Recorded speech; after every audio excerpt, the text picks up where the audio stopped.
Hello everyone, Lytro Storm here, and today I'm going to do another What If. This one will be What If Yamcha was a Saiyan? It was voted on by my Discord, so it was the one I chose, but now let's dive straight into this story.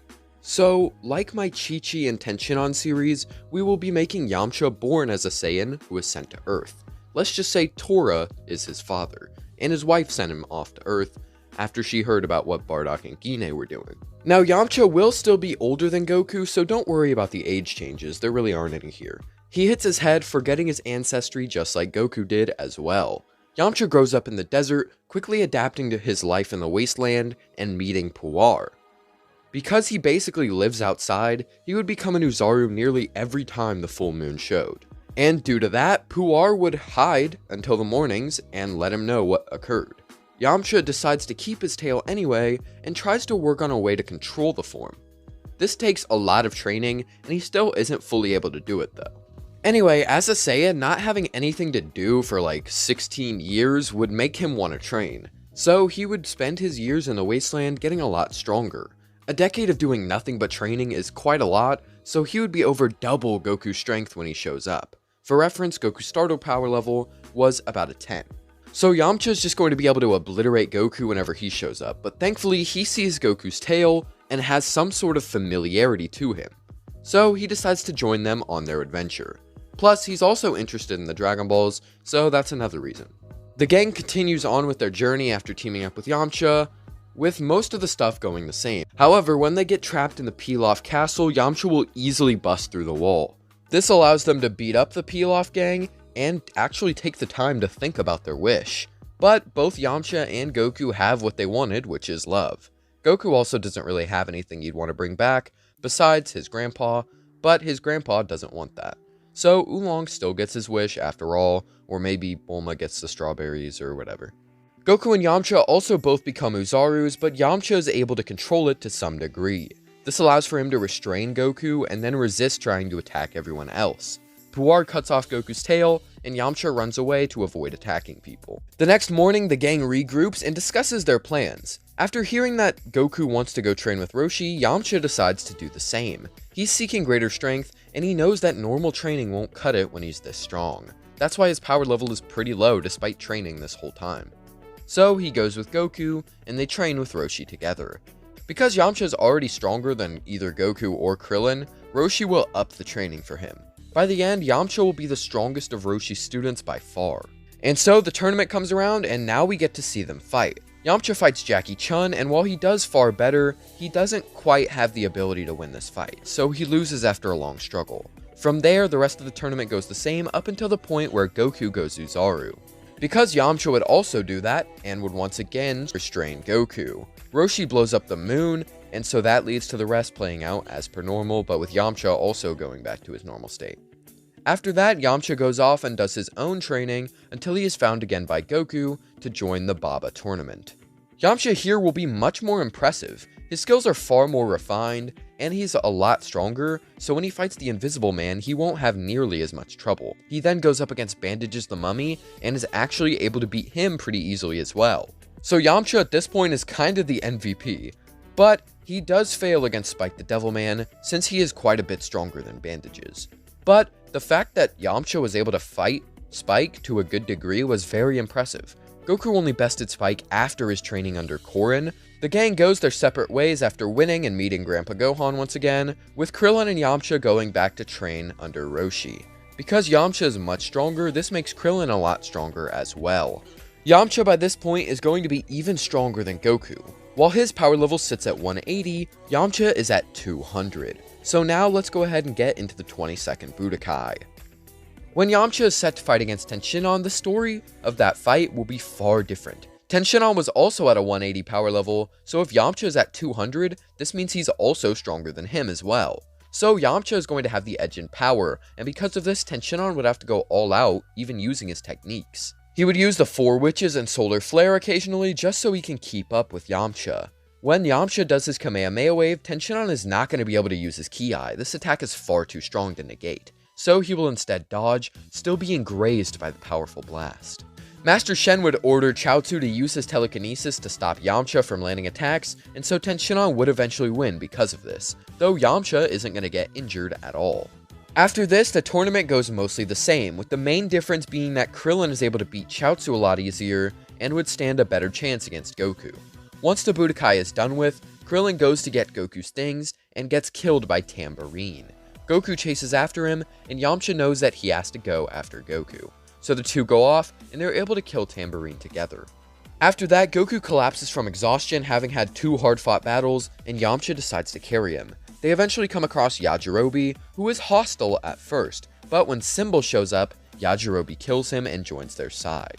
King Piccolo arrives later, and leads to Yamcha and Goku fighting him at the same time. While they are able to hold their own quite well, King Piccolo separates them and attacks one at a time. He is able to escape with the Dragon Ball and leave the two hurt. Yajirobe takes them up to Korin's tower and they get healed up. Korin then tells them of the Ultra Divine Water, and so Goku goes first in drinking it. Yamcha then follows, making them both massively stronger. They head toward King Piccolo and show up to see Tenshinhan being beaten by Drum. Yamcha one-shots Drum and Goku fights King Piccolo, but when the Demon King gets the advantage on Goku, Yamcha is able to jump in to help. So by the end, King Piccolo would be dead. Yamcha joins Goku in trying to bring back Shenron, leading to them both going to the lookout. Mr. Popo is able to beat both of them easily at the same time, so they don't stand much of a chance there. When Kami steps outside, both Goku and Yamcha charge at him. This leads to Popo having to step in and take one of them down while Kami blocks the other. Kami agrees to bring back Shenron if Goku and Yamcha train on the lookout to fight Piccolo Jr. in the next Budokai. They agree, and so Shenron, Krillin, Roshi, and Chaozu are all brought back to life. Over the 3 years, Yamcha and Goku being able to spar with each other and would make them a lot stronger. By this point, the two are close rivals and are the strongest fighters on Earth. They also both get their tails cut off by Kami, but Yamcha is kinda bummed about it. When they show up to the Budokai, we would see everyone from in canon enter. The first 2 fights would go the same, but fight 3 is a bit different. Because Krillin is a lot stronger, Piccolo is going to have to take his weights off to beat him. Also, Yamcha is easily able to slam Kami, so yeah, he makes it to the next round. Goku still beats Tenshinhan, albeit even easier because he's stronger now, and Yamcha fights Piccolo Jr., but since he is stronger than Goku was in canon, he's actually going to be able to beat Piccolo. So this means the final match is Goku versus Yamcha. This one would be really close as they're both about even in terms of power. They also both have a lot of skill and good techniques at their disposal, but I will say that Goku would likely win after a really close fight. After that, Chi-Chi and Goku leave to go get married. I also think that Yamcha and Bulma would get married during this time. I know a lot of people are going to be mad about this, but let me explain. Yamcha was stated to be a cheater by Toriyama, but as a Saiyan who is devoted to training, he would have no reason to cheat. So Yamcha would actually stick with Bulma this time. And Bulma clearly loved Yamcha in the original series before he was cheating and even when he was cheating. So if he keeps that up, there's no reason for her to leave him.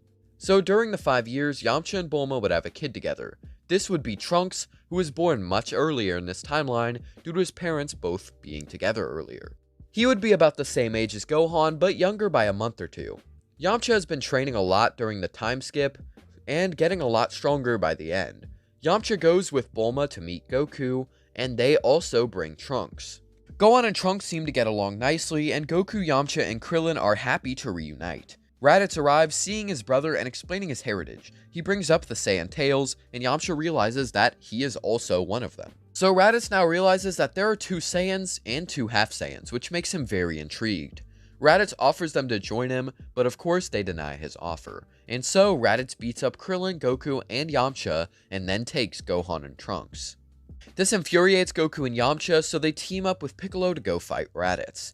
This fight doesn't go too well, even with all 3 of them fighting at the same time. However, they do better than they did in canon. When Gohan breaks out of the pod, Trunks would do the same. His power level wouldn't be as high as Gohan's, but it would still be enough to damage Raditz. And with 2 really strong attacks back to back, Raditz would be crushed. Goku then grabs him and Piccolo uses the special beam cannon, killing the 2. So now Raditz reveals that the Saiyans will come in a year, so the gang goes off to train. Piccolo wants to train Trunks and Gohan, and Yamcha knows that it's the best thing to do. This could be very useful against the Saiyans, so he tells Bulma that he will go train with Piccolo to make sure the kids are safe. He's already passed Kami's training, so he can afford to miss out on it. But the human Z fighters haven't trained with Kami yet, so they're going to be doing that now in order to get massive gains. But since they're missing an entire training partner, i.e. Yamcha, they're going to be weaker than in canon. Except for Krillin, because he was already stronger, so if he gets a smaller boost, it'll just kind of balance him out to the same level. Meanwhile, Gohan, Piccolo, and Yamcha are all stronger than in canon. This is because 4 of them training at the same time is a lot more effective than just Gohan and Piccolo. So by the end, Piccolo's power level is about 5,500 and Yamcha's is 6,500. So for Piccolo, originally he was 3,500, meaning that in this timeline he is 2,000 power level stronger. After losing his tail from training with Kami and seeing Trunks and Gohan go Uzaru during the training, Yamcha is more interested to find some way to draw out that power, but it's very difficult for him to do. Anyway, the Saiyans arrive and the Z-Fighters confront them, leading to the Cybermen being planted. However, Yamcha is able to easily dispatch all of them on his own. Vegeta sends Nappa into attack, but Yamcha is easily able to sauce on him as well. Even when Nappa becomes calm and is able to access his full power, Yamcha still has the upper hand. He is able to beat down on the brute and leave him immobilized like Goku did. Vegeta then kills Nappa since he no longer has a use for him. Now, seeing that neither the Cybermen nor Nappa killed anyone, Vegeta decides to fight, as he wants to at least kill some of them before Goku shows up, because in canon he actually did think they would be a threat if they all teamed up. The Prince is easily able to kill Chaozu and Tenshinhan, especially because they are much weaker than in canon. He then goes on to kill Piccolo, with some struggle from the group, since Piccolo is quite a bit stronger than anyone else that he's killing. However, after that, Goku arrives, seeing how many of his friends are dead. He is even stronger than in canon, with a power level over 9,000 for real this time. He gives the gang the last Senzu Bean, and they split it between the most injured people. Goku now proceeds to fight the Prince one-on-one, and the fight goes mostly the same, but with Goku not needing Kaioken x3 as much, since he is a bit stronger. After losing the Kamehameha Gallic Gun Beam Clash, Vegeta goes Uzaru, crushing Goku in his palm. Krillin and the gang have decided to return by this point, so Yajirobe cuts Vegeta's tail off and makes himself useful. Yamcha fights the weakened Vegeta with the help of Trunks and Gohan, while Krillin takes the Spirit Bomb from Goku. Krillin throws it back at the Prince, leading to them bouncing it back and forth until it finally hits Vegeta.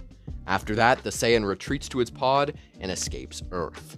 The gang celebrate their victory, but they know that they have to go to Namek now in order to revive everyone since Piccolo and Kami and the Dragon Balls died. So we pick up right after Vegeta leaves Earth following the battle, and the gang decides to go to Namek to bring everyone back. After finding out about the gravity chamber that's being built, Yamcha decides to stay on Earth. He'll go when Goku is fully healed, since he wants to train intensely like him. Plus, Yamcha was also injured quite a bit in the fight with Vegeta, so he does need more time to heal as well. Not as much as Goku, but more than Krillin and the others. Bulma will be going to Namek with the gang, so Yamcha knows that Trunks is safe with his mother there. And so, most of what happens on Namek goes about the same. The main difference is that Trunks is there, and all of them are stronger than they were in canon. Well, Trunks wasn't there in canon, but he's stronger than Gohan and Krillin were originally. So when the Ginyu Force shows up, they'd be able to hold their own against Goldo and Recoome much better. Goku and Yamcha then arrive, having used the gravity chamber to train along the way. They easily beat all of the Ginyu Force and give what remains of their Senzu Beans to their friends. Yamcha reunites with Trunks as Captain Ginyu returns. Both Goku and Yamcha are strong enough to handle him though, since Yamcha's power level is 150,000 and Goku's is 200,000. So after the captain has been beaten down, he decides to swap bodies with Goku and manages to get his body, making him a lot weaker though. This leads to the others still beating Ginyu and making him swap back to his normal body, and Goku then hits him with the frog. So now the gang need to get Goku some healing. Seeing this, Vegeta takes them to Frieza's ship and puts Goku into a healing tank. Nail and Frieza have their chaotic battle as the gang summons Porunga, wishing for Piccolo to be revived and brought to Namek. Frieza and Vegeta then both arrive and prepare to fight each other. Vegeta taunts Frieza into using a second form, leading to him beating everyone down. Piccolo then shows up, having fused with Nail, and since he's much stronger, he would slam Frieza until he used his final form. Then Frieza wins the battle. By now, the others have now healed from their injuries with Dende's help, giving both Vegeta, Yamcha, Gohan, and Trunks all Zenkais. As they begin losing, Yamcha reveals what he has been working on since his fight with Raditz. He's been trying to figure out a way to utilize the Uzaru power without actually transforming. Training with Goku finally helped him to complete it. So now, as he begins being beaten down by Frieza, his muscles start to bulk up. His eyes become a yellow-orange, and he screams out. He is now ascended to the Wrathful form.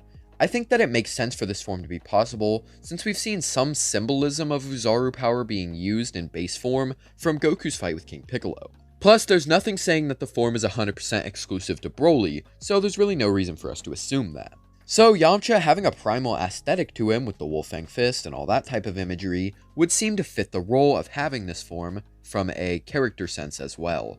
With a power level of 15 million while using it, he begins laying the beat down on a suppressed Frieza. All of his attacks do major damage, making him stagger and unable to fight back. However, Frieza does slowly power up to combat this, eventually beating Yamcha down until the form runs out. He's also able to outwit Yamcha since this form kind of makes him lose his mind a little bit. Again, it's really not that overpowered of a form for him to unlock, so I could definitely see him using it. It's only a 10 times boost like Uzaru, and it also has downsides when it comes to your mental state. But anyway, after Yamcha is beaten down, the whole squad is basically doomed. Dende is killed by Frieza, and Vegeta follows soon after. But at the end, Goku arrives to face off against the Emperor. Goku's power level is much higher than in canon now, being 6.6 million, so his Kaioken times 20 would actually be enough to overpower Frieza. This means that Goku's Kaioken times 20 Kamehameha will do significantly more damage to Frieza, making everyone think he's dead like the Spirit Bomb. However, there's a reason I said think, and that's because he returns and blasts Piccolo before killing Krillin. Seeing this would enrage Goku, making him go a Super Saiyan, but this time, he's got a power level of 330 million. Yamcha is also infuriated, but not quite as much as Goku since Krillin is Goku's best friend, and Yamcha also isn't quite strong enough to unlock the Super Saiyan form just yet. But that's fine, as Goku is more than enough to handle Frieza this time. His power level is over double his original strength as a Super Saiyan, and Frieza's is even lower than that. So Goku's basically able to beat down Frieza very easily, even with his full power unlocked. This means he doesn't survive Planet Namek's destruction this time, which would still happen. Goku is still merciful for the first part of this fight, after all. So using the Earth's Dragon Balls, all the people killed by Frieza and his men on Namek are brought back to life. Dende then uses Porunga to teleport all of them to Earth. After Frieza's death, Goku escapes to planet Yardrat like in canon. On Earth, Yamcha would spend some time training his son, Trunks. And because Bulma is a kind lady, she offers Vegeta a place to stay at Capsule Corp, and Yamcha is also there since he's married to Bulma, which leads to the two Saiyans encountering each other quite a lot. Most of these encounters involve some smack talk, as they are both proud and confident warriors. Plus, Yamcha is still angry about what he and Nappa did during their time on Earth. And because they are Saiyans, they would end up fighting a lot as well. What actually happens is Yamcha starts losing in his base form, but then he brings out the Wrathful state and is able to beat Vegeta easily. But he still doesn't have much control over this power yet, so it usually ends with Trunks or Bulma intervening and Yamcha returning to normal. But Yamcha knows this rivalry with Vegeta could be very useful. He can use this to his advantage to have another training partner. Not only will that help his strength, but it will also help him to use the Wrathful form more. Hopefully, over some time, he can master the form and gain control over himself. So Yamcha has Bulma and her father make a gravity chamber like the one he and Goku used to get to Namek. That way, he can entice Vegeta with a higher level of training. Once it's built, Vegeta would encounter Yamcha as he usually does, and when Vegeta attacks, Yamcha suggests they take it into the chamber. This works perfectly, and now Vegeta is a regular sparring partner for both himself and Trunks. Around that time, we'd see the revival of Krillin, Tenshinhan, and Chaozu, as well as the Namekians going to New Namek. Because Frieza is dead and King Cold has no leads for Earth, neither of them would show up. Instead, Goku would return to Earth, being greeted by everyone else. The gang is happy to see him, and Goku is shocked that Bulma is pregnant again. It's been a year and a half since Namek, so there's been plenty of time for that to happen. Obviously, it's Yamcha's kid yet again, as Bulma won't fall for Vegeta here, since she's happily married to Yamcha. They all celebrate the return of Goku, and then go back to their normal lives. But 3 years would pass, and Goku would die of the heart virus. By this point, Bulma and Yamcha's second child would be a few years old. She is named Bra, or you may know her as Bulla, but I'll be calling her Bra since I like that name. Anyway, after a full 3 years of training, Vegeta and Yamcha have unlocked Super Saiyan. Not to mention, Yamcha would also have mastered his Wrathful form. But after the death of Goku, both Yamcha and Vegeta are pretty upset. Goku was someone who brought a lot of humanity to Yamcha, and most of the important moments in his life were because of Goku. At the same time, Vegeta lost a big rival. So this would lead to both of them having intense arguments and fights. This ends up in Vegeta being kicked out of Capsule Corp and leaving in a fit of rage. Only a few months later, the androids would attack a city. So our fighters gear up and head out to handle it. But Vegeta doesn't show up here due to his renewed hatred for Yamcha. We do have a much stronger Yamcha, as well as Trunks being a pretty strong fighter though. However, the androids will still be enough to beat our squad. Yamcha is the MVP of this battle due to his Super Saiyan form, and his intense gravity training making his base form a lot stronger as well. But both androids can beat him by working together. And anytime one of the weaker fighters tried to help Yamcha, the androids would just kill them pretty easily. So we still get the deaths of Chaozu, Krillin, Tenshinhan, and Piccolo here. Yamcha, seeing all of his friends be killed, tells Gohan and Trunks to get out of there now, and so they fly off. However, the androids try to intercept them. This leads to Yamcha making the split decision to save Trunks. He quickly beats up Android 17 and knocks him aside, allowing Trunks to fly away. Gohan is left to get beaten down by Android 18 before she is blasted away from him. Vegeta then arrives in his Super Saiyan form. Gohan thanks to the prince, and he replies, telling him to shut up. He only saved him because a Saiyan like him could prove useful. He tells the boy to leave now if he wants to live, and so Gohan catches up to Trunks. Yamcha tells Vegeta that he could have showed up sooner, but the prince says that he wanted to let them suffer. This infuriates Yamcha, and he wants to fight Vegeta right there, but the androids are the bigger threat here. While Vegeta indirectly led to the deaths of his friends, the androids were the ones who killed them, so it's more important to fight them first. But now, Yamcha was worn down from fighting so much, which means Vegeta is carrying the team. After Yamcha is beaten down and has little energy left to maintain the Super Saiyan form, he would fall to the ground. He sees Vegeta being beaten up by both androids together, and this leads to Yamcha awakening the Wrathful state once again. This form doesn't take too much energy to use, as it's just an extension of the base form. It just had mindless attacks when low on energy. So Yamcha uses it to try and help Vegeta, but a 10 times power increase on a low power Yamcha wouldn't help too much here. This leads to, sadly, both Saiyans being killed by the androids, which again, pretty sad. But in the end, they managed to work together, so that's pretty nice. After that, Trunks and Gohan make their way back to the fight scene and find the dead bodies of all the Z fighters as well as Vegeta. With Trunks seeing his father dead and Gohan seeing all of his friends dead, the two would both transform into Super Saiyans out of rage. But it was of no use, as the androids were long gone by now.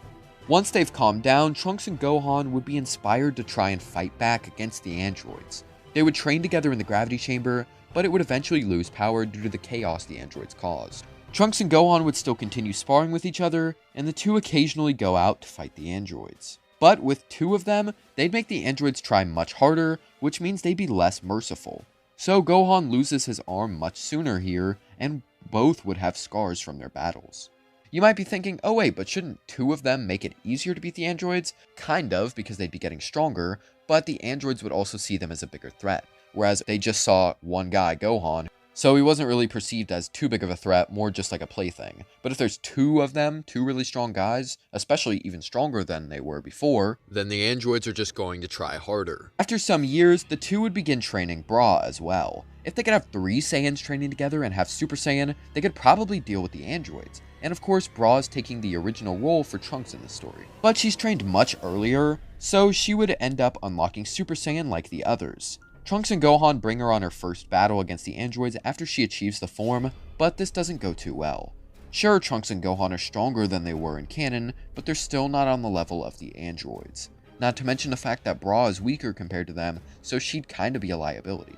This leads to an earlier death of future Gohan, since he's already lost his arm and the androids view him as the easiest target besides Bra, who Trunks would be trying to protect. Trunks is furious after losing his best friend, so he loses control of his anger and attacks 17 blindly. Due to his rage boost, he is actually able to punch off one of 17's hands, breaking it off and leaving it hanging on his arm. He then slams 17 in the ground, but this makes 18 angry as well, so she would go after Bra. Trunks immediately regains his composure when seeing his little sister get attacked. He's able to block a few blows, but 17 rejoins the fight and beats him down. As payback for the hand thing, 17 tells 18 to hold Trunks to the ground. She does so, and 17 then goes over to Bra and kills her in one swift attack, right in front of Trunks. After witnessing this, Trunks snaps, instantly powering up further and launching 18 off of him. With his rage, he's able to combat both of the androids pretty well. For reference of his power, Gohan here was stronger than the future Gohan was in canon, and Trunks is even stronger than that due to his training with Yamcha and Vegeta. So with the amount of rage, he'd be strong enough to fight both androids. He just watched his best friend and little sister die, so he's automatically going to be astronomically furious. He can't outright kill either of the androids, but he can cause immense damage to them. Kind of like what he did to 17 earlier, just it would be more frequent and would happen to both androids. So by the end of Trunks' rage, both androids would be torn to shreds, barely being able to still live. Trunks then finishes them off and heads toward home. He returns to Capsule Corp badly injured. His mother picks him up and asks where Bra is, but Trunks would just begin crying. Bulma also starts crying, and the scene ends there. While Trunks is getting healed up, he tells Bulma that she should still go through with making the time machine, even if the androids have been defeated. If they can go back and change the future so everyone lives, that would be a much better life than this. Of course, they don't know yet that the timelines are separate from each other, so they're just thinking that they go back in time, they fix everything for their timeline. Bulma agrees, and so she gets to work on it. 3 more years would pass, and now a much older Trunks goes back in time to save the future. So future Trunks has just prepared himself to go back in time in order to save his timeline. But this future Trunks is a bit different. Trunks in canon was 17 years old when he went back in time, but here our Trunks was born around the same time as Gohan, so he'd be a little over 10 years older. But with that, he goes back in time to a few hours before Goku returns to Earth from Yardrat. Future Trunks powers up, making all the Z Fighters sense his energy and head to his location. Trunks would feel kind of weird seeing his father Yamcha and his younger self, as well as a younger version of Gohan.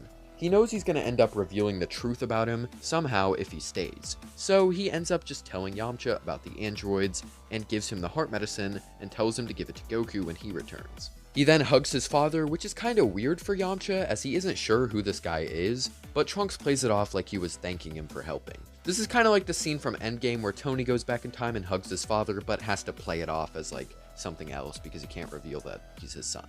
Though I do think Yamcha would kind of suspect it's Trunks, given the similarities between them. But anyway, Trunks goes back to his own timeline, and our gang is left waiting for Goku. He arrives, and Yamcha tells him everything, as well as giving him the heart virus medicine. The gang decides to train, but this time Yamcha and present Trunks join Piccolo, Gohan, and Goku. As for everyone else, their training ends up the same way it did as in canon. Also, Bulma and Yamcha would have their second child, Bra, during this time. By the end of the 3 years, Goku, Gohan, Yamcha, and Piccolo are all far stronger than they were in the original story. Yamcha is able to unlock Super Saiyan due to the training of so many other partners, which boosts all of their gains as well. This allows Gohan and Trunks to also have Super Saiyan by the time the androids arrive, since they're both being trained, again, by other Super Saiyans, as well as Piccolo. And so the Z-Fighters reconvene at a city and go after the androids, where they find 19 and 20. Goku and Yamcha agree to fight them, but Goku is slowly succumbing to the heart virus. Because of this, Gohan takes his father home, and Trunks steps in his place. So we'd see Trunks using Super Saiyan, while Yamcha uses the Wrathful form to fight 19 and 20. The father and son are able to easily dismantle 19, forcing Gero to escape. When Vegeta arrives, he allows Gero to go to his lab and awaken the other androids, since he wants to beat them himself. Yamcha finds out Vegeta is planning to do this, so he attacks him, and the two fight using Super Saiyan. They are a pretty even match, and I'd honestly even give Yamcha the edge here. But either way, Gero releases the other androids, who kill him. Future Trunks also arrives, seeing Yamcha and Vegeta fighting while the androids go free. He becomes furious and yells at the two to stop fighting and help defeat the androids. They agree, and Vegeta opts to fight Android 18 alone. They have a similar fight to the canon version, but when Vegeta gets his arm broken, Future Trunks charges in to attack. Only this Trunks is far stronger than the original one, so he is able to fight 18 pretty well. Yamcha, present Trunks, Piccolo, and the others decide to jump in and try to help win, so 17 fights them off. However, the two androids are kind of overwhelmed here. They're fighting 4 Super Saiyans, an insanely powerful Piccolo, as well as Tenshinhan. This fight isn't going to be in the favor of the androids. Luckily for them, Android 16 doesn't want his friends to perish, so he helps them fight off the Z-Fighters. The three together are enough to beat up the gang and leave them battered. After that, they decide to reconvene with Goku and learn of the Time Chamber. Only this time, Yamcha and future Trunks are going to be the ones to go in first. Vegeta has pretty much no connection to Trunks here, so there's no reason to make him go in if they can have other people go in instead. Plus, Vegeta isn't exactly the most trustworthy person right now, as he literally let the androids get free, so... But while Yamcha and future Trunks train, Piccolo goes out to fight the androids after fusing with Kami and finding out about Cell. Piccolo and 17 have a battle, but Piccolo has a big advantage due to his large strength gains over the years. This forces Android 18 to step in instead, so Piccolo has a harder time against the two. He's still got the advantage at first, but both androids whittle away his energy over time, which allows Cell to show up and try to absorb the androids. Cell is able to absorb 17, which gives him a massive boost in power. With that power, he easily beats up 16 and present Trunks. Tenshinhan attempts to stop him by using the Neo Tri-Beam, which does about as well as it did in canon, maybe even a little worse considering that we said Tenshinhan would be weaker in the Saiyan arc. But luckily, Yamcha and future Trunks arrived on the scene to handle Cell. Yamcha goes to make sure all of his friends are alright, so he lets future Trunks fight Cell while he's doing that. Because this Trunks is much older and he actually trained with Yamcha in the Time Chamber, he'd be far more powerful than his canon counterpart. So future Trunks is able to use Super Saiyan Grade 2 and easily beat up Cell, which results in his death. And the reason he's not using Grade 3 is because he learned during his training with Yamcha that it was a bad form to use. Vegeta never lets Cell absorb 18, since they never recruited Vegeta to train with them. And even if Vegeta was there, I don't know if he'd let Cell absorb 18 this time, considering he just lost to the androids before, and he hasn't really had any gains since then. So Vegeta letting Cell get even stronger when he can't even beat the androids would be kinda dumb. It'd be like if Frieza was beating him up on Namek and using his fourth form, and Vegeta was telling him, "You gotta use your full power." Like, it just doesn't make any sense. So, in a pretty anticlimactic way, future Trunks kills Cell. He would also attempt to kill androids 16 and 18, since 17 is now gone, but I think Krillin would vouch for them, as he could tell they weren't all bad. Of course, future Trunks has a hard time believing this, but I think Yamcha would trust Krillin, and would be able to convince his future son to oblige. He does, and then decides to return back to the future. And personally, I think this arc for future Trunks is kinda cool here, because he went back in time to kind of fix his own timeline, but then he learned that he actually created a new timeline instead of fixing it. So then he has to take it upon himself to go back and fix the mistake that he caused by creating that timeline, which is Cell. And here, he kills Cell. So I think it's a pretty fitting conclusion to his little arc. Not really important to the story, I just wanted to point that out because I thought it was cool. Once the gang fully recovers, Goku knows that he's gotta go in the Time Chamber to catch up with Yamcha. But he's unsure of who to go in with. He wants Gohan to go in, but Gohan isn't really wanting to, as there's no longer any big threat. So I think after they recruit Dende as Earth's new guardian in place of Kami and wish everyone back that Cell killed, as well as Android 17, Goku would go looking for Vegeta. He'd be able to convince Vegeta to participate in the intense training, as I think he'd want to get more strength after the loss he just had to the androids. So if he's gotta train for Kakarot a little while, so be it. It's only gonna be a day. The two enter the Time Chamber and come out a day later, having unlocked grades 2, 3, and 4 of Super Saiyan. After that, Vegeta lets everyone know that he's the top dog once again, before leaving the lookout to train more. Piccolo sees this and decides to use the Time Chamber as well, so he doesn't fall too far behind from everyone else. And so, after that, the 7-year time skip begins. Bulma decides to pay for a home for Vegeta, so that he doesn't have to keep living at Capsule Corp.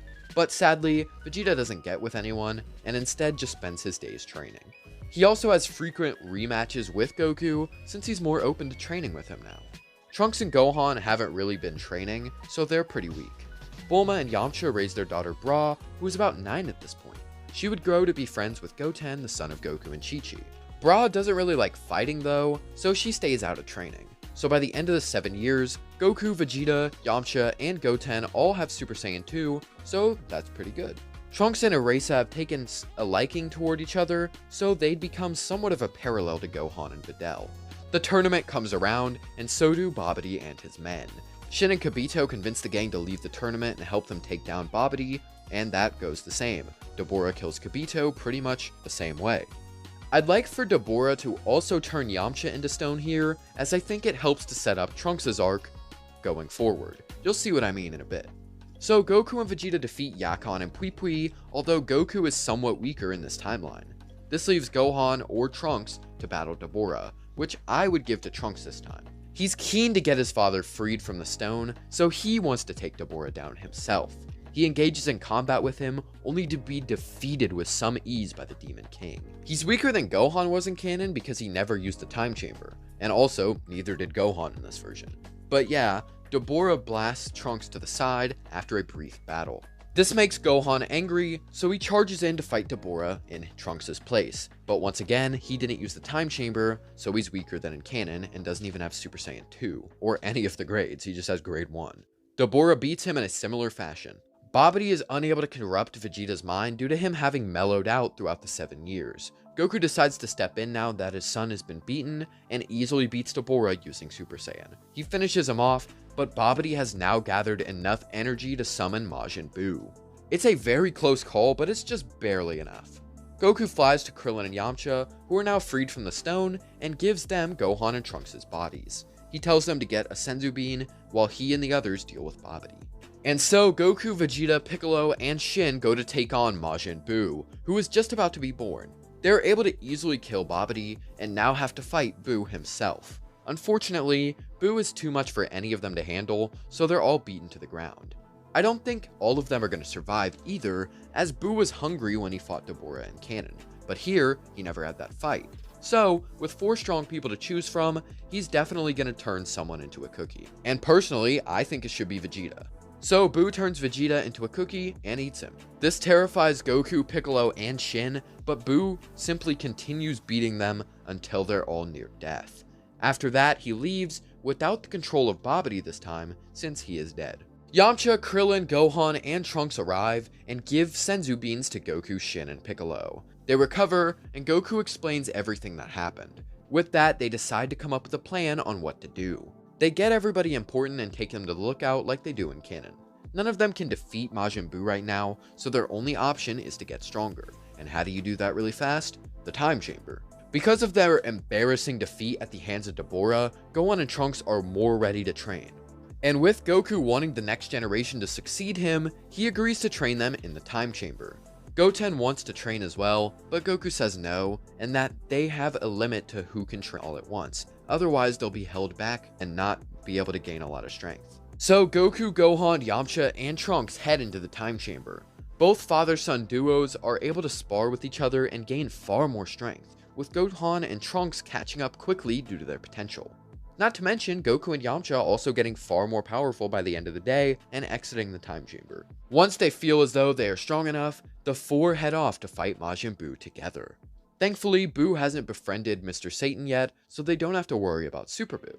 The 4 Saiyans use Super Saiyan 2 and attack Majin Buu, being able to do some decent work and damage to the blob. However, while their powers combined are able to rival Buu's own power, he's got too much regeneration and stamina for them to be able to win easily. So I think we'd probably see Goku making a Spirit Bomb while the others hold Buu off toward the end of the fight.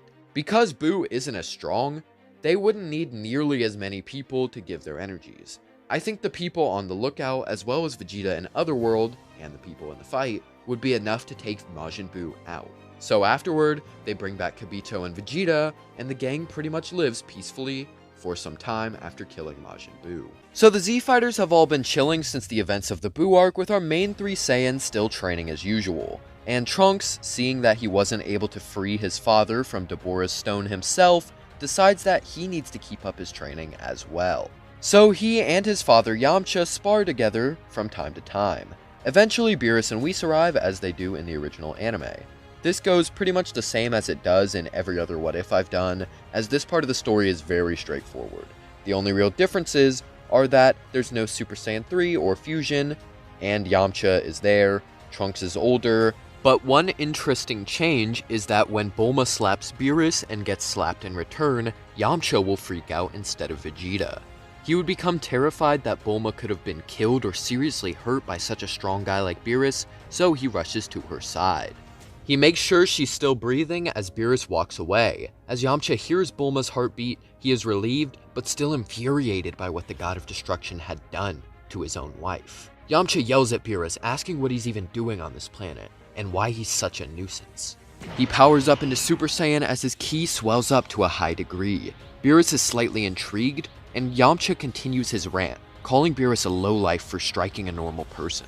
He says that Beerus is no god, and his arms begin bulking up, his eyes losing their pupils. With one last burst of power, he screams for Beerus to get off his planet. After that, he stands with his Super Saiyan and Wrathful forms accidentally combining, making him 10 times stronger than a normal Super Saiyan. Not to mention, he also gets a boost from rage like Vegeta did in canon. Beerus is impressed at this display of power, but has no time to compliment the Saiyan as Yamcha bursts toward him and unloads punch after punch onto the god. Beerus struggles to take these hits and is completely off balance due to just how strong Yamcha has become. He tries to fight him off, but Yamcha continues to pummel the God of Destruction. But as Beerus begins to hold back less and less, he does end up catching up to Yamcha before surpassing him and taking him down. He does acknowledge his strength though, saying that it was the most enjoyable fight he's had so far by quite a long shot. Luckily for the gang, Goku then arrives using the Dragon Balls to find out about the Super Saiyan God and save the Earth. But Goku still gets Super Saiyan God, and eventually Beerus leaves. Whis makes visits to Earth every once in a while, and because Vegeta isn't around Bulma, he would never learn of this. Instead, Yamcha would. So Yamcha would be the one to go train with Whis instead of Vegeta. A few months pass, and Goku learns of Yamcha training with Whis, so he goes to tell Vegeta so that both of them can go train. Goku is a nice guy, so I think he'd look out for his buddy, as he knows how much he wants to gain strength as well. And plus, it'd be an extra sparring partner, so, you know. And so, the two join Yamcha in his training under Whis. This does throw a few changes into the mix of their training though. You see, in canon, Goku got the God Ritual, making him far stronger already. Which is why Vegeta training with Whis earlier makes sense. He never got that power boost, so if he's there before Goku, it gives him time to catch up in power. By the time Goku arrives, he even admits that Vegeta is a little stronger than him, in canon. However, now Yamcha is the one catching up to Goku's god power, and yes, Goku is still joining late, so that's not differed, but the difference lies with Vegeta. He's far behind Goku's new power, and he's also far behind Yamcha, who's been training with Whis, so he would be the weakest by far throughout their training. But the two much stronger sparring partners do help a lot for his growth, putting him at a pretty powerful place in his own right.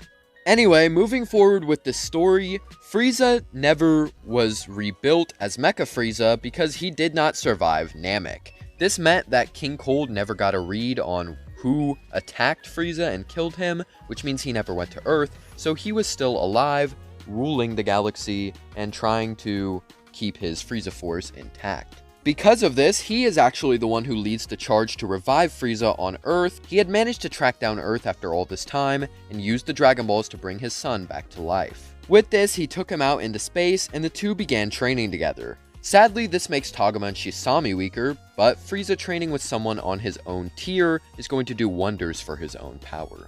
This means he'd go to Earth much sooner, since he'd have reached his power goal a lot earlier. This causes the Z-Fighters to assemble after getting a warning from Jocko, so they all gather up. This time, Trunks and Goten are in the mix from the start, though Trunks is obviously much older here. Because Togama and Shisami are weaker from not directly training with Frieza, they'd be easily defeated by our Z-Fighters. Frieza is then attacked by Gohan, whom he easily beams down in his first form. However, Trunks steps in as well, using Super Saiyan 2 to try to blindside Frieza. But this is stopped by King Cold, who is more than ready for a fight. Thankfully, before the two are beaten badly, Goku arrives with Yamcha and Vegeta due to instant transmission. However, these three are weaker than in canon because Frieza arrived much sooner, which means they've had less time to train. And as I've already stated, Vegeta's already at a disadvantage, so this is definitely an L for him. So now they've got to race King Cold. So now they've got to face King Cold and Frieza in a 3v2. Because Frieza wants a more personal match with Goku, Yamcha decides to fight King Cold with Vegeta helping out as well. Due to him being weaker, Goku would need Super Saiyan to fight Frieza's fourth form. although he does have the advantage over the Tyrant this way. This causes a pretty swift transformation into Golden, with Goku using Super Saiyan God, as none of them have really quite reached that blue threshold yet. Meanwhile, both Yamcha and Vegeta team up on Cold, forcing him into his own version of Golden. But, so I don't have to get new art, we'll just say his version is Titanium rather than Golden so I can use Metal Cooler renders instead. Yamcha and Vegeta are now forced into using Super Saiyan God as well, but neither of them are a match. Cold and Frieza are simply too strong for these guys, which is pretty sad. Yamcha is dropped to the ground by King Cold, and Vegeta is beaten up instead. I think here, Yamcha would summon up all of his power and try to channel his ki into something more. This gives us Super Saiyan Blue. At first, this power catches Cold off guard and just utterly embarrasses him. However, he quickly picks up his own strength and gets the better of Yamcha, who is limited in his use of this new power. 1, he's already weakened from fighting, and 2, Blue drains him a lot, especially because this is a new form for him. The Z Fighters watch on in shock as the 3 Saiyans are just getting crushed by the 2 Emperors, and sadly, I don't see a way for them to win this. I think they would be killed. Sure, maybe Goku is able to unlock the blue form as well, but he'd still be weaker than in canon, and Super Saiyan Blue would be much more unstable. So even if he did do that, again, it would just be the same case as Yamcha where he would eventually get overpowered and beaten. So Cold and Frieza kill Vegeta, Goku, and Yamcha, and Whis decides to step in.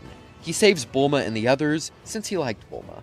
He offers Bulma one chance to fix this, just as he had done for Goku in canon. Bulma agrees, and Whis rewinds to the start of the fight, so Bulma immediately leaves, going back to Capsule Corp. She searches until she finds Cell's old time machine. Hi guys, Future Lytro here. Apparently in the script, I wrote it so that it makes it sound like Whis is specifically tasking Bulma with the problem of defeating King Cold and Frieza. I didn't mean for it to sound that way. I don't know why I wrote it like that, but he's like telling all the Z Fighters and Bulma that they need to like find some way to beat it, as this is the only chance he can possibly give. He can only rewind time once. So yeah, that's just clarifying that. She quickly begins going to work on it while the battle plays out the same way. Frieza and Cold kill all of the Z Fighters, who barely manage to make any sort of effort to struggle against them, and announce their new reign over the planet. Whis leaves with Beerus, feeling disappointed that Bulma couldn't make use of her opportunity to try and, I don't know, do literally anything. However, Bulma wasn't done just yet. She needed a day or so to fix up the time machine, just like she did in the Black Arc canonically. Hi guys, Future Lecture here again. Bulma actually might need a bit longer than a couple days because I remembered that future Bulma actually leaves her blueprints in the time machine, which is how present Bulma is able to figure out time travel. So I feel like Bulma would still be able to do it because, I mean, she did in the future timeline, but it would probably take like a couple weeks or something, I don't know. Nothing that great. I don't think Frieza and King Cold would be like hunting her down specifically. So yeah, she'd be able to do it at some point, just not a couple days. Frieza's forces were mostly wiped out by the Z Fighters, so it would take a while to take over Earth fully. This meant she had all the time she needed to fix up the time machine and send herself back in time. But where does she go, you may ask? Well, the smartest choice is to go back to when the Dragon Balls were last used and send the Z Fighters to stop Frieza's revival. Bulma waits the day out until the sky goes black, and she runs to this version of Trunks, telling him to go check it out. He flies through the sky and heads towards Shenron, landing on the ground and fighting King Cold. But Trunks is just far stronger, so he easily kills him and all of his men, which is a nice callback to future Trunks doing the same thing in canon. But now there are two Bulmas, as she isn't going to go back to her future to live as a slave to Frieza's empire. No, she'll wait until the Z Fighters are strong enough in this timeline, and then she'll have them go save her future. Bulma seeing another version of herself would be very surprised, but the original Bulma, who we'll call future Bulma, explains everything. And of course, Bulma understands, so she lets her stay at Capsule Corp. And obviously, future Bulma is an actual character in the future Trunks timeline, but we're not talking about her yet, so we're going to call this one future Bulma for now. Because of this, the group never meets Jocko, as Frieza never threatens Earth. But Goku, Yamcha, and Vegeta finish their training with Whis, unlocking Super Saiyan Blue as well. When the Universe 6 tournament comes around, Goku and Yamcha are even stronger than Goku and Vegeta were in canon. Of course, this Vegeta is not too far behind either. And when Yamcha returns to Earth and finds 2 Bulmas, you can guess he'd be enjoying his life even more. But they've got to pick a team for the tournament. The roster should be pretty simple, as you'd have Yamcha, Goku, Vegeta, and Trunks, since he had been wanting to help out as well. The 4 decide to use the time chamber in order to gain more strength, but since double the people are going in, they'd have half the time to train. So instead of 3 days, it'd be a day and a half of training in the time chamber. But it would allow Vegeta and Trunks to catch up, with Trunks being the furthest behind by far, since he hasn't had any sort of Whis training. Once the day for the tournament comes, Beerus adds Monaka to the team to motivate Goku and the others. The first match would be Goku vs Botamo, which Goku wins as he does in canon. Obviously next is Goku vs Frost, which goes the exact same as it does in canon. But instead of Piccolo being next, it's Trunks. Trunks is a half Saiyan and has been training since Majin Buu, so he's going to finish off the weakened Frost pretty quickly using Super Saiyan 2. But first, he obviously is going to expose him for cheating, and then defeat him. After that, Trunks is up against Vegeta, but even using Super Saiyan 2, he's not a match for the Metal Man. This causes him to be taken out of the ring, which puts Vegeta next.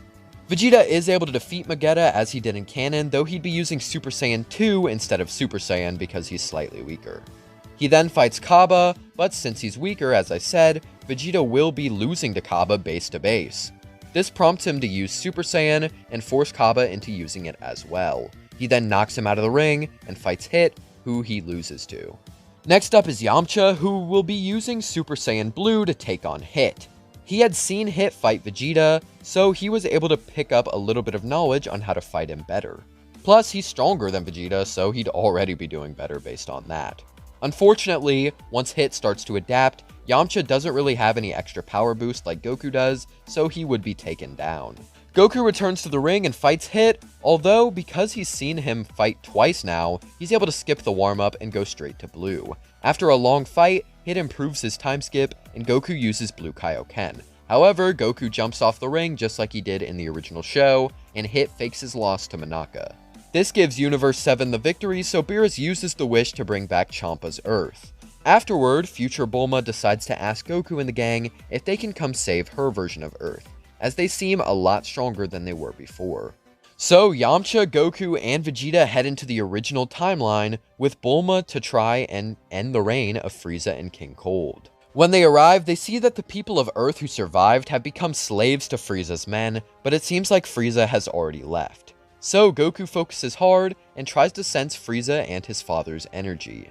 He's able to find Cold in space, so he uses instant transmission to get there, leaving Yamcha and Vegeta to clean up Earth. Goku appears in a ship right in front of King Cold's throne. He steps down from his chair and is shocked at how Goku has returned to life.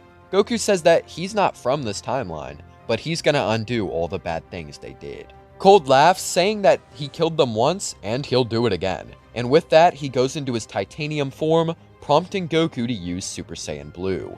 However, Cold hasn't really been training since the fight on Earth, so his strength hasn't increased all that much. Whereas this Goku has done nothing but train, and he's finished his training with Whis, so he's actually going to defeat Cold here pretty easily.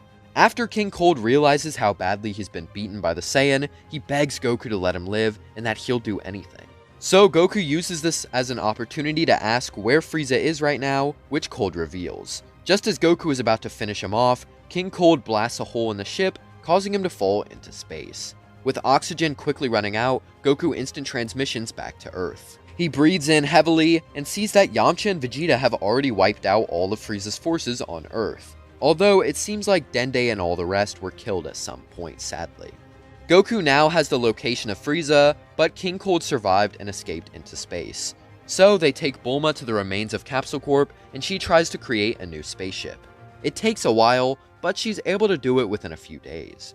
During that time, Yamcha would head back to their own timeline to tell them it may be some time before they return. The present Bulma relays this information to everyone else, and Yamcha returns back to the original timeline after a refill on fuel. Bulma uses the location described by Goku and travels there in the spaceship with the others. After maybe a month or so, they arrive on a planet Frieza was currently on, and now they're going to attempt to end things once and for all in this timeline. Frieza, like Cold, is surprised to see how the three Saiyans are somehow alive, but he swears he'll kill them again. But it wasn't just Frieza. King Cold steps outside and tells them that he called his men to come save him when he drifted into space, and during the time he had spent in that ship, he had been training, so he's even stronger than before. He also relayed the message to Frieza, so he began to train more as well to prepare for the Saiyans' attack. So this led to a much more even fight, with both of them having an extra month of training, making them even more powerful. And so, Frieza and Cold used their highest forms, Golden and Titanium, with Yamcha, Goku, and Vegeta doing the same with Super Saiyan Blue. The five have an epic battle, which, as I said, would be a very close fight as opposed to the fight they had previously in this timeline. So close that Goku even has to use Blue Kaioken. However, with such a boost, he's able to weaken both Frieza and Cold, making them much easier targets. So with all three of the Super Saiyan Blues working in tandem with each other, they'd be able to finally put an end to the two tyrants. After that, they wipe out as many of Frieza's forces as they can before going back to Earth. But actually first, I've got something to address. It seems like some people think it's not possible for Bulma to fix up the time machine without future Bulma's notes, but I want to remind you that future Bulma herself is Bulma and was able to figure out time travel. So a much older, probably smarter Bulma should be able to learn how to fix up the time machine as well, which wouldn't even be as big of a deal as figuring out all of time travel. And even if it for some reason took years, it'd still be doable if she hides from the Frieza Force, which I think she would be able to do, considering their forces were spread thin. But yeah, I just wanted to clarify that, so now let's get into the story. Goku uses instant transmission to locate this timeline's new Namek and arrive there. Goku then wishes for everyone killed by Frieza and Cold since Frieza's revival to be brought back to life. And so all the super fighters, people of Earth, and some other planets are revived. Goku is then able to use the instant transmission to take Bulma, Yamcha, and Vegeta to Earth. And with that, they've restored Bulma's original timeline. She thanks the three, and they head back to their own timeline, leaving her to explain everything that occurred to the super fighters. Everyone in the new timeline are happy to see Yamcha, Goku, and Vegeta return to their own time, and are pleased to know that they saved Bulma's timeline as well.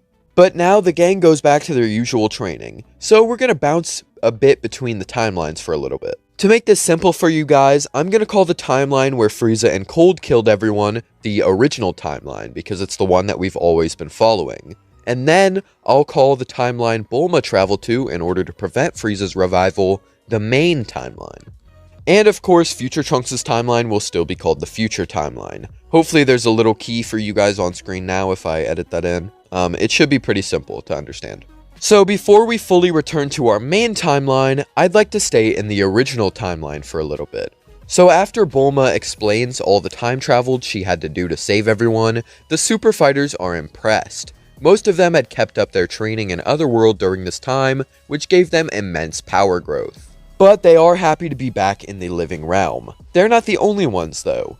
Whis and Beerus arrive after some time, with Whis being happy to see his star pupils alive once again. He gives Bulma a compliment and says that when he couldn't find her on Earth, he suspected she had died. But he's glad she managed to save everyone, even if she had to use time travel. They'll let it slide. A small part of Beerus is also happy to see them back, as his life had been dull without them, but of course he's not really going to show it. So Goku, Yamcha, and Vegeta continue their training with Whis to grow even further in power. Whis mentions how Beerus and Champa got into a heated battle over Earth, but he and his sister Vado stopped them from escalating too much. Without the strong fighters of Earth to defend his honor, Beerus never agreed to a tournament with Champa, and so they just kinda fought it out. Anyway, some time passes, and in our main timeline, a paradox is created. This being the paradox of Zamasu and Goku Black. Zamasu had become evil and killed Gawasu, stealing his time ring. He also stole the body of Goku after seeing the Universe 6 tournament. After that, he killed Goku's family and quickly fled the timeline to find one where he could wipe out mortals without punishment. One of the timelines he encountered during his search was our original timeline. He appeared on Earth, which alerted Goku, Yamcha, and Vegeta. Such a strong energy just appearing was pretty extraordinary, so they head toward that energy, which leads them to Goku Black. He decides to test out his power on Goku, as it'll be very interesting to see how they stack up to each other. Because this is an early Goku Black who hasn't been adapting yet, his base form is just the same level as base Goku. This causes the fight to be evenly matched, with Goku Black increasing over time. Once Goku learns of this, he goes Super Saiyan to try to combat him better. But Black simply keeps growing and growing, eventually catching up to Goku once again, and at that point, Goku amps it up to Super Saiyan God, which Black has a very hard time keeping up with. This forces Goku Black to use the time ring and escape to another timeline, which just so happens to be the future Trunks timeline. So now finally Black has the playground he's been looking for, where the only real threat is Trunks. One small problem for Black is that Beerus is still alive. This is because future Trunks is a lot stronger this time, meaning he was able to defeat Dabura and Babidi easier, which saved Kibito and Shin. They left Earth, and because Shin is alive, Beerus is as well. However, Goku Black is going to do the best he can to make sure Beerus dies, so that he can do the Zero Mortal plan. To do this, he recruits the Zamasu of this timeline, and they go on a killing spree, wiping out every Kai, and in turn, every god of destruction. Black then quickly begins tearing down humanity like we saw in canon, causing a resistance to form with Trunks and Mai. But back in our original timeline, Beerus and Whis help Goku track down Zamasu, who has a very similar energy to Black. Yamcha, having been unable to fight Black, wants to help out with this, so he tags along and ends up fighting Zamasu instead of Goku. They investigate the similarities, and that actually sparks this Zamasu to go down a dark path as well. But because Black never returns to this timeline, the need to focus on Zamasu is never really there. It's not like Goku and the gang are going to chase him through time if they have no lead on which timeline he might be in, so they're just kind of forced to sit back and let things happen. And because it's not a massive deal to him or to the gang, Beerus gives in to his laziness and just ignores it. This causes the Zamasu in this timeline to also kill Gawasu and steal Yamcha's body. He then cuts his hair with a keyblade and kills Bulma and Bra. This forces Trunks to step in and fight the corrupted version of his father. While in Otherworld, Trunks was training intensely, so he was able to unlock Super Saiyan 3, but it was pretty unstable due to him not spending too much time there. So Trunks attacks Yamcha Black with all he's got, but he has no success, resulting in him being killed as well. Vegeta and Goku sense the large energy and the deaths of Bulma and Yamcha's family, so they show up to see what's going on, but Yamcha Black escapes using the time ring. Beerus finds out about what Zamasu had done and is pretty upset that his laziness caused all that. But luckily they are able to use the Dragon Balls to bring Bulma and Trunks back to life, as well as Bra. After that, Bulma decides that she needs to use the time machine to stop the evil guy who's taken her husband's body. She starts fueling up so that they can go check on her friends in the main timeline and see if Black has affected them at all. Meanwhile, Yamcha Black travels through timelines just as Goku Black did before him. After some time, he manages to find future Trunks' timeline.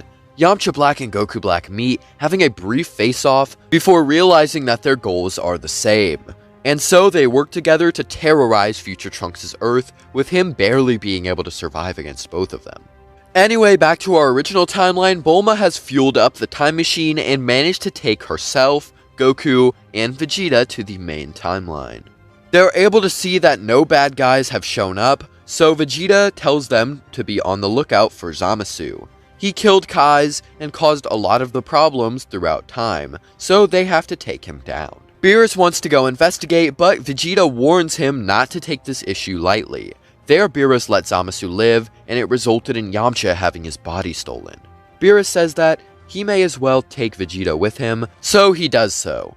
Vegeta helps to investigate Zamasu and is much more aggressive during their spar. He contemplates killing him right there, but Beerus tells him not to, as he hasn't caused any major trouble just yet.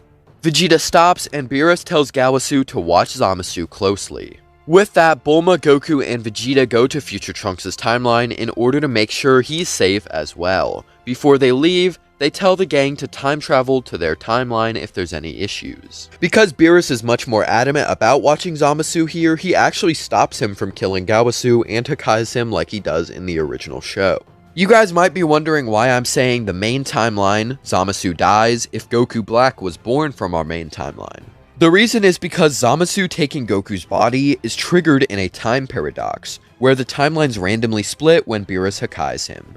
In one timeline, Beerus does Hakai him, which is our main one, and in the other, he didn't. The reason why this split happened is never told to us, but that is literally the explanation, so I can't really do anything about it. Zamasu becomes Goku Black in a later version of our main timeline with no alterations, where Beerus didn't Hakai him.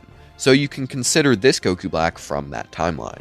Anyway, back in the future, Goku Black and Yamcha Black have made a lot of progress killing the Resistance together, and making Earth a wasteland. They attempt to kill future Trunks and Mai, but that's when Bulma, Goku, and Vegeta arrive. They sense future Trunks in danger, but also sense Yamcha Black and Goku Black. So Vegeta goes to fight Goku Black while Goku goes to aid future Trunks. Together using Super Saiyan 2, they're able to overpower Yamcha Black, although he does adapt to their strength. Meanwhile, Vegeta fights Goku Black, but since he had now fought Goku in Super Saiyan, he is able to use Super Saiyan Rosé. And with that level of power, even Blue Vegeta isn't enough to handle his new form. He injures the prince with his Keyblade and leaves him to die so that he can go help Yamcha Black. The two Zamasus easily beat down Goku and Trunks, forcing future Yajirobe, Mai, and both Bulmas to help them escape. So Goku, Vegeta, future Trunks, and present Bulma escape with the time machine. Because of their distraction, Yamcha Black and Goku Black proceed to kill future Bulma, with Mai and Yajirobe barely making it out alive. Once Goku and the others have made it to their timeline with future Trunks, Bulma quickly tells the present Trunks to get some Senzu beans. He does so, and Goku, Vegeta, and future Trunks are all healed up.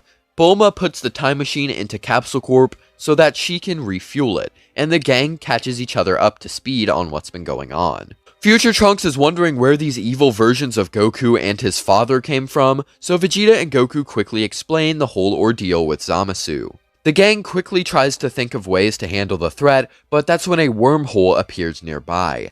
Out of it comes Goku Black and Yamcha Black, who follow them through the ripple in time that their time machine made. This causes a rematch between Goku, Vegeta, and future Trunks versus Yamcha Black and Goku Black. However, Goku Black's Rosé form is once again far too powerful for any of them to contend.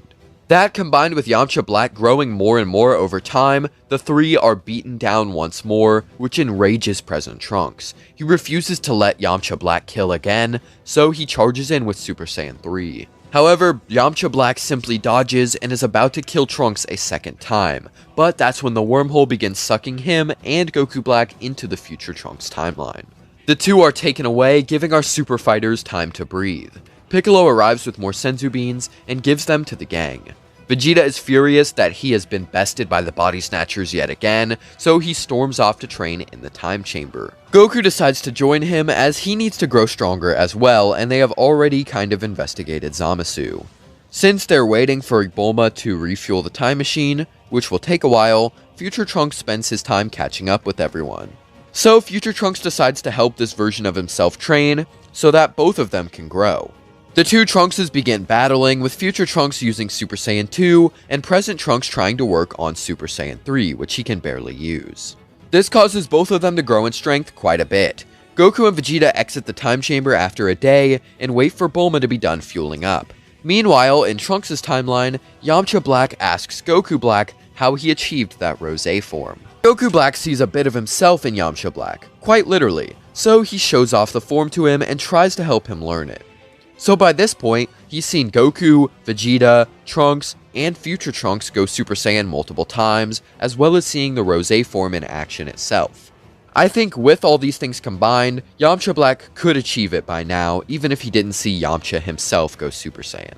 After helping his comrade unlock this power, Goku Black decides to go find Zamasu once again, so that they can be even more prepared when their enemies return. After another day or so, Bulma is able to get enough fuel, but decides to stay back this time. It'd be better if they had more fighters who can help against Goku Black and Yamcha Black, which is the perfect opportunity for present Trunks to step up. Goku, Vegeta, and the two Trunkses travel back into the future, once again to put a stop to Zamasu's shenanigans. When they arrive, they see that Yamcha Black has also unlocked Super Saiyan Rosé, which is already a huge problem itself.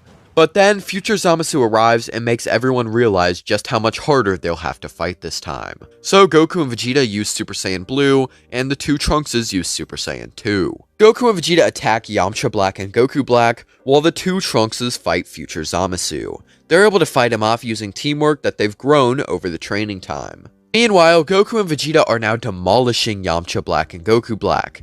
Their training in the time chamber really seems to have paid off here. However, their victory won't last long. Both of their enemies are adapting over time, and the others realize Zamasu is immortal. Because of these two factors, all four of our heroes would be overwhelmed after a certain amount of time. Thankfully, future Mai leads the resistance to try and distract the Zamasus, and this leads to Goku Black killing Mai right there. Seeing this causes future Trunks to break, and he unlocks the Super Saiyan Rage form. Goku and Vegeta realize that they're not going to win this one either, so they grab present Trunks and escape back into their timeline. When they return, he demands to be trained so that they can gain further power and save his other self. Vegeta accepts this and takes him into the time chamber. Meanwhile, Goku learns the Mafuba from Roshi so that he can try and get rid of the immortal Zamasu. Just as a reminder, we are currently in the original timeline with Bulma, Goku, Vegeta, and Trunks. Bulma spends some more time making new fuel for the time machine, but luckily she had been working on a faster way to make it while they were gone, just in case they failed. So now she's able to somewhat implement that, allowing them to travel only a day later. During that time, Vegeta was training present Trunks intensely, trying to make him fix the problems with Super Saiyan 3. If he's gonna use it, he might as well make it better for him. The training makes Trunks far more powerful, as he's able to train with someone way above his own power. By the time they step out of the chamber, Trunks is way stronger and can use Super Saiyan 3 a little bit longer. And so they travel into the future yet again, hoping to save future Trunks. This time, Bulma comes with them. But after they step out and go into the future Trunks timeline, she leaves using the time machine and basically leaves them there. This confuses Goku and the gang, and they hope that whatever Bulma's doing works, as if it doesn't, they'll be stranded. When they arrive, they find the three Zamasus, and present Trunks demands to know where future Trunks is. However, they reveal that once his new form ran out of time, they all just jumped and killed him. This infuriates the present Trunks, who charges in at them at Super Saiyan 3. Seeing this, Goku and Vegeta step in to try and help, and all three of them work together to take down the Zamasus. However, Goku realizes that he forgot to seal the Mafuba, so Zamasu is still unbeatable. Just as all hope is lost, they see a flash of light nearby. It's a time machine. Out steps Bulma, who says that she brought the cavalry this time. Everyone is confused, but then they see Yamcha? And that's not all. Another version of Goku and Vegeta also exit the time machine. Bulma says that she stored some extra fuel, so she went back to the main timeline and recruited some friends. And so, the three new warriors go Super Saiyan Blue and help attack the Zamasus. This gives the original timeline Goku, Vegeta, and Trunks the opportunity to step away from the fight and try to think of a plan. Meanwhile, main timeline Yamcha and Goku are surprised to see that their own bodies are fighting against them. But they continue to battle in order to save the other timelines. At a certain point, another flash of light happens, from which Shin and Gawasu appear. The main timeline Beerus had told them of Bulma's plan when she came to recruit the others, so they showed up to try and talk Zamasu down. Of course, this fails, and the super fighters are forced to keep fighting. But at a certain point, Goku Black and Zamasu decide to fuse together with the Potara earrings so that they can overpower everybody, and Yamcha Black is unable to fuse with anyone, so that's pretty sad. But that's okay because he's just going to be getting stronger as he fights. But now, merged Zamasu and Yamcha Black begin to overpower main timeline Goku, Vegeta, and Yamcha, so Gawasu sees only one option left. He gives the original timeline Goku and Vegeta his own Potara earrings and allows them to fuse. He tells them that it's only permanent for the Kais, so they should be fine doing it. And so, Vegeta and Goku put them on and become Vegito for the first time. Vegito goes Super Saiyan Blue and begins fighting against merged Zamasu. At the same time, the main timeline Yamcha, Goku, and Vegeta are teaming up with original timeline Trunks, and they fight Yamcha Black. I know this is kind of getting a little confusing with how many times I've said timeline, but I have to specify, we've got 2 Gokus and 2 Vegetas. They're able to overpower Yamcha Black, but he just continues adapting more and more. Because of this, Shin also shows up with his own earrings, but currently Yamcha is battling his doppelganger with Goku. This leaves only main timeline Vegeta and original timeline Trunks, so they are forced to fuse together and become Vegex. The 2 Potara fusions work together in Super Saiyan Blue to try and take down merged Zamasu and Yamcha Black, but merged Zamasu just gets more and more corrupted over time and gains even more strength. Because Vegito is unable to kill Zamasu, he ends up defusing due to the strain of Super Saiyan Blue. This leaves only Vegex, who is able to wipe out Yamcha Black with a huge beam of energy. He begins battling Merge Zamasu alone, but it's just not enough, as the god had just kept gaining strength as he fought Vegito. This causes both versions of Goku to realize that their only hope is the Spirit Bomb. Everyone left gives up their energy to a combined Spirit Bomb from both Gokus, which are prepared just as Vegeks defuses. And so they launch them, and the two massive attacks hit Merge Zamasu, causing him to be destroyed like how Trunks destroyed him in canon. After that, Zamasu merges with the timeline itself, and main Goku acts quickly. He mentions that Zeno had given him a button after the Universe 6 tournament, so he presses the button and future Zeno arrives. The original timeline gang escapes in the time machine, while the main timeline gang travels back with Gawasu and Shin. Future Zeno then erases the timeline itself, and main timeline Goku convinces Gawasu to go back and grab him. So now we've got our two Zenos in the main timeline, and meanwhile in the original timeline, they revive future Trunks and Mai. After explaining everything that happened, they send them back to an alternate version of their own timeline where Black never arrived. Bulma and the gang are happy to see that the threat of Zamasu is finally over with, even if they had to meddle with time a lot, which Beerus and Whis aren't too happy about, but they'll let it slide. And so they also wish Yamcha back to life in his normal body using the Namekian Dragon Balls. In the main timeline, Yamcha, Goku, and Vegeta are happy that they managed to help save the future, and they keep training as hard as possible so that they can be ready for more threats. Now that all the timeline shenanigans are done, we're going to be continuing with the main timeline because that's the one that we've been focusing on, besides for this arc. But first, they have to do an exhibition match between Universe 7 and 9. Vegeta isn't busy dealing with Bulma's pregnancy since he isn't with Bulma. Instead, Yamcha has to stay with her since she's his wife. So Goku, Vegeta, and Gohan are going to participate in the exhibition match. Vegeta easily bodies Basil with pretty much zero effort whatsoever. Gohan and Lavender fight next, having a similar fight to the canon version, and Gohan comes out on top. And with that, Goku battles Bergamo, which goes the same as it does originally. So Universe 9 is embarrassed with their 3 losses, and the Grand Priest tells them to pick 10 fighters for the tournament. Because the exhibition match was a success, after battling Toppo, Goku, Vegeta, and Gohan are all easy picks for the team. Whis delivers Bulma's third baby, who I'll leave up to your guys' interpretation as it won't really be that important. This is the finale. This allows Yamcha to compete in the tournament as well. Yamcha quickly recruits his son Trunks, who's been training hard ever since the Buu arc. Goku recruits Piccolo as well, so now we've got the first half of the team. The same events with Goku and Krillin's training arc took place in this version, so Krillin and 18 have both been getting stronger, and so they join the team. 18 also recommends 17, who Goku goes to recruit as well. At the same time, Yamcha goes and gets Hiroshi and Tenshinhan.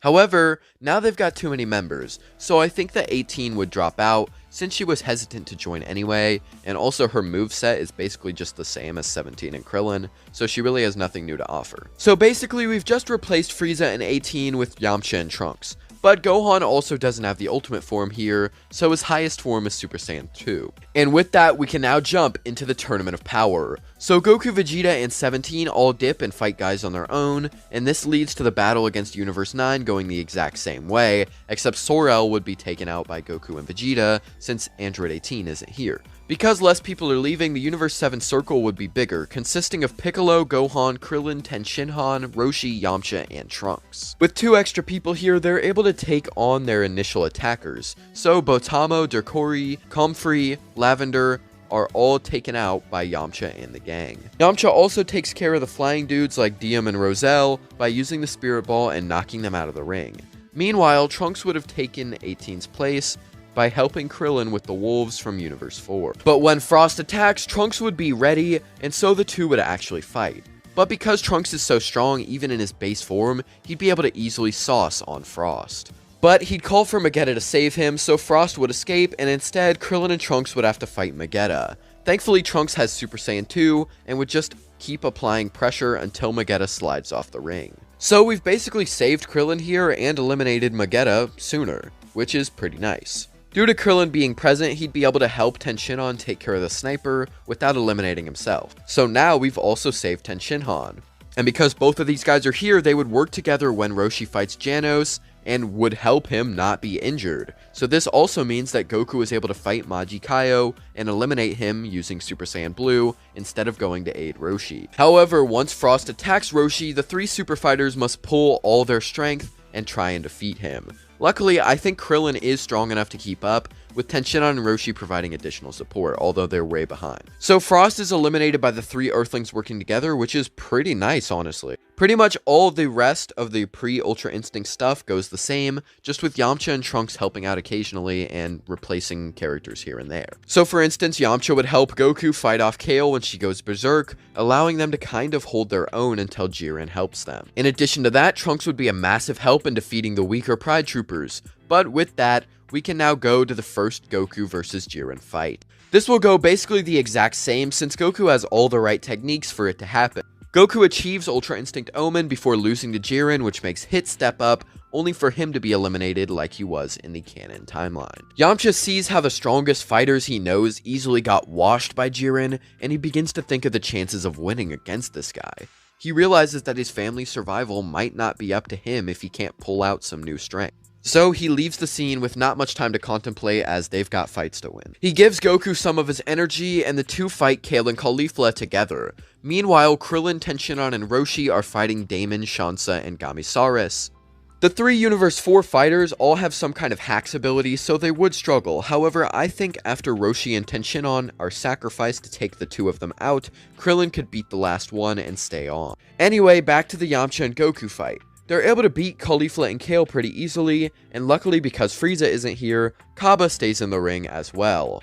So Kaba actually shows up and helps the 2 girls out in this fight. But even when they begin adapting and Kale unlocks her new forms, Yamcha and Goku put together are too much for them to handle. This leads to Kale and Caulifla fusing with the Potara earrings and becoming Kefla. While they're doing that, Yamcha and Goku are able to focus on Kaba and eliminate him. With that, Kefla beats down on both Saiyans who are using Super Saiyan God. This forces them to go blue, which makes Kefla go Super Saiyan in response, and begin beating them down once again. Here, Goku takes over by using the Blue Kaioken, and Yamcha sees just how useless he has become. Blue is all he's had, and now he's kind of relegated to the sidelines. He can't help Goku. Saving his friends, his family, his universe is no longer in his hands.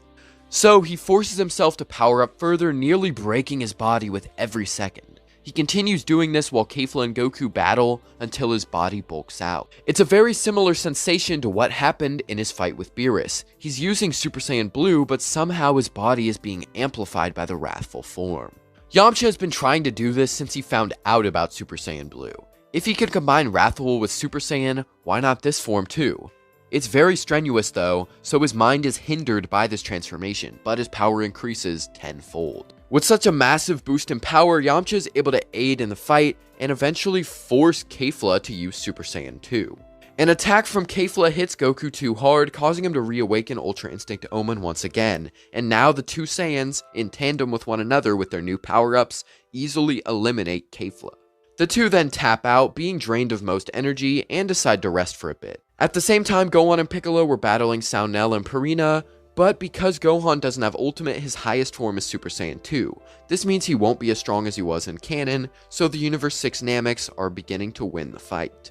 Thankfully, Trunks arrives, and due to his consistent training, he's even stronger than Gohan. So Trunks, Gohan, and Piccolo work together to take down Saunel and Purina, which actually works. Meanwhile, Dispo decides to take out some fodder and chooses Krillin for this. Unfortunately for Krillin, Dispo is far too fast for him to keep up, so Dispo eliminates him. 17 aids Goku and Yamcha against the guys from Universe 2, and they are able to win. They reunite with the rest of the team and fight off against Universe 3's robots. With all of them working together, they are able to take them down much faster, and when Anilaza is created, Piccolo gets taken out in place of 18, and all of the others unleash their full power and take Anilaza down. This leaves Yamcha, Goku, Vegeta, Gohan, Trunks, and 17 versus Dispo, Toppo, and Jiren. They decide to split into 2v1s, with Goku and Vegeta taking on Jiren like in canon. Meanwhile, Dispo would fight Gohan and 17, while Yamcha and Trunks take on Toppo. The Jiren fight leads to Vegeta unlocking Blue Evolution since he still made the deal with Kaba, and wanted to save both universes, so he ended up achieving this form, but it was a bit harder due to him not really having any family in this timeline. Meanwhile, Gohan and 17 are able to take Dispo down with no casualty this time, because I think 17 would be way more useful in the fight and could just simply barrier Dispo and blast him out the stage with Gohan. And also, Yamcha uses Super Saiyan Blue to fight Toppo, while Trunks uses Super Saiyan 2. With both of them combined, they push Toppo to his limit to hold him off, and when Gohan and 17 join in, Toppo becomes enraged, and so he unveils the God of Destruction form as a final attempt to save his universe. The four are easily beaten down by this, and Yamcha brings out Blue Evolution once again. However, Toppo keeps winning the battle and ends up eliminating Trunks as well. This infuriates Yamcha and makes him draw even more of his emotions, allowing him to use further power. This unleashes the Wrathful Blue form once again, and with this, he's able to take on Toppo and actually begin beating him. It's taking a massive toll on him though, so Gohan and 17 are forced to aid in the final rush to take Toppo down. They eventually succeed, but now Yamcha is out of energy and needs to relax, and so Gohan and 17 help Vegeta and Goku while Yamcha takes a rest. Sadly, Jiren is still too powerful for even the four of them to handle. Because of this, when Vegeta and Goku are beaten and 17 tries to hold off Jiren, he'd also eliminate Gohan before Android 17 self-destructs. With that, Vegeta steps in to fight Jiren but is eliminated like he was in canon, and at this point Yamcha and Goku use the remains of their power and try to fight, eventually leading into Goku unlocking Ultra Instinct and getting the white-haired form, and with that Yamcha is able to chill out once again while Goku just pushes Jiren past his limits. However, Goku loses the form and Yamcha and 17 are forced to battle Jiren one last time. They lose initially, but Goku steps in at the end, allowing Goku and Yamcha to work together and take Jiren off the edge, giving the victory to Universe 7. Now before we get into the Broly movie, I think there's something that would be brought up by either Whis, Bulma, or Yamcha, and that being that they had a tournament to keep their universes from being erased. So what about their other friends from the original timeline? They didn't have a Universe 6 tournament, which means Zeno didn't get the idea to have the Tournament of Power, and so he's probably going to erase all the universes with low mortal levels. After finding this out, the gang quickly speaks to Shin about getting into contact with Gowasu. He's able to make this happen, and Gowasu would arrive in Universe 7. He speaks with our gang, who ask him to use the time ring so that they can go and save their friends from being erased. Gowasu is a bit reluctant, but he is a good man, and respecting the different timeline fighters for helping to take care of Zamasu beforehand. And so he uses the time ring to head to the original timeline with Goku, Yamcha, and Bulma. The four arrive greeting everyone, and Goku and Yamcha both tell original timeline Trunks that he's an amazing warrior and commend his bravery in the fight against Zamasu. At the same time, the two Bulmas are talking to each other like best friends, just as they did in the original timeline when Bulma was staying in the main timeline. He tells him that he gave him this button a long time ago and to summon him if he ever needs help, and Zeno doesn't recall this, but he thinks Goku's a goofy guy, so he doesn't mind. Goku tells him about fighting and that it's really cool to watch and that he'd love it for sure. Zeno once again is confused, but Goku volunteers to demonstrate. He and Yamcha begin battling, going through all their forms. Zeno finds this amusing and asks if he can see more fights like this. Goku gives him the idea to have a tournament with a lot of universes, so it'll be really fun. Zeno agrees with this and fist bumps Goku before leaving. With that, Goku has ensured the safety of this timeline's Universe 7, provided that they win the tournament, of course. Yamcha also tells original timeline Goku to pretend like he's the one Zeno talked to in order to avoid them getting busted for time travel. This version of Goku agrees, and main timeline Goku gives him the Zeno button in order to make it all fit in place. And so Gowasu takes the gang from the main timeline back to their own world, with Bulma noting that future Bulma gave her some notes on how to make time travel work, so that she doesn't need Gowasu next time. The old man is relieved to be out of their shenanigans, but finds some enjoyment from their friendliness and nice attitudes. But now, going into the Broly movie, I definitely see Yamcha being in here this time. Unlike Frieza, who is still dead, which means Berry Blue would be the one leading the charge on Earth in an attempt to revive Frieza, and she sicks Broly on the gang, but Goku, Vegeta, and Yamcha are able to hold their own. When Broly uses his wrathful state, Yamcha realizes that he has the same form, and so he feels sort of a connection to Broly, and can tell that he isn't a bad person after sensing his energy. Thankfully, because Berry Blue can't kill Paragus because he'd be too strong for her, Broly ends up stopping after a while, so they force Paragus to give up his revenge, and Yamcha agrees to train Broly on Earth. Chilai and Lemmo also decide to chill there, and it's all just a much better ending. And because we've been covering in the anime timeline, we can't do the Dragon Ball Super manga without changing a lot of scaling and stuff, and as for Dragon Ball Super Superhero, I don't want to cover that until we see what the anime has in store for when it returns. We don't know if it's going to adapt the manga or make new arcs, or if it'll just start after the time skip from Superhero, so we should probably wait for now. That way there's no retcons if things don't line up when the anime continues, and so that's where we will be leaving the series off for now. I hope you guys enjoyed the story of Yamcha being a Saiyan. This man Lytro actually made arguably one of his best what ifs yet, and be sure to let us know your thoughts down in the comments. And man, you know, I don't do Dragon Ball what ifs anymore, but if you want to see some Dragon Ball content from me still, I do that on Ty Learned, and if you want to go check out Cobra Kai stuff, I do that on my main, and